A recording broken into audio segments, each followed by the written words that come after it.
नमस्कार मैत्रिणींनो, आज एका सुंदर अशा रेसिपीमध्ये मी तुम्हाला घेऊन आलेले आहे, ते म्हणजे पालकाची धपाटी। चला तर मग बनवायला सुरुवात करूया। मी एक जुडी पालक स्वच्छ धुवून घेतलेले आहे।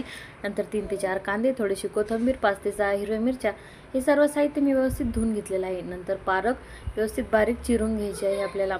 पालक व्यवस्थित बारीक चिरले की आपले धपाटे ही छान होतात।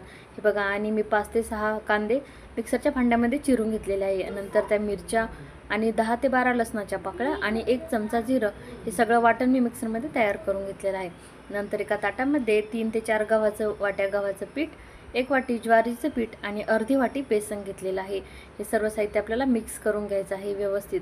ते मिक्स केल्याच्या नंतर आपल्याला त्यामध्ये 2 ते 3 चमचे पांढरे तीळ घालायचे आहे आणि नंतर 1 चमचा ओवा घालायचा आहे। हे सर्व साहित्य मिक्स करून घ्यायचं आणि चवीनुसार त्यामध्ये मीठ घालायचं आहे। हे मीठ त्याच्यामध्ये पुन्हा 1 ते 1.5 चमचा तिखट, हळद आणि धनिया पावडर घातलेली आहे। हे सर्व साहित्य मिक्स करून घ्यायचं आणि वाटलेलं वाटण घालून व्यवस्थित चोळून घ्यायचं। नंतर आपल्याला त्यामध्ये पालक भाजी मिक्स करायची आहे।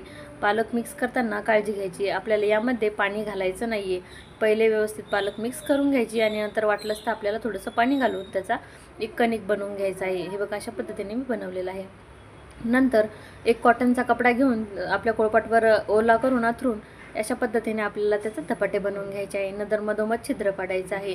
हे बघा, अशा पद्धतीने आपल्याला वृद्ध दिशेने तो कपडा उलटवायचा आहे। नंतर एक छोटासा कांदा घेऊन ते तेल लावायचं आहे। याचा फायदा असा आहे की आपल्याला तेलही कमी लागेल आणि आपला हातही जळणार नाही। अशा पद्धतीने उलटसुलट करून आपल्याला ते भाजून घ्यायचं आहे। हे बघा, छान असे सुंदर असे आपल्या पालकचे धपाटे तयार आहे। तर तुम्ही नक्की ही रेसिपी ट्राय करा।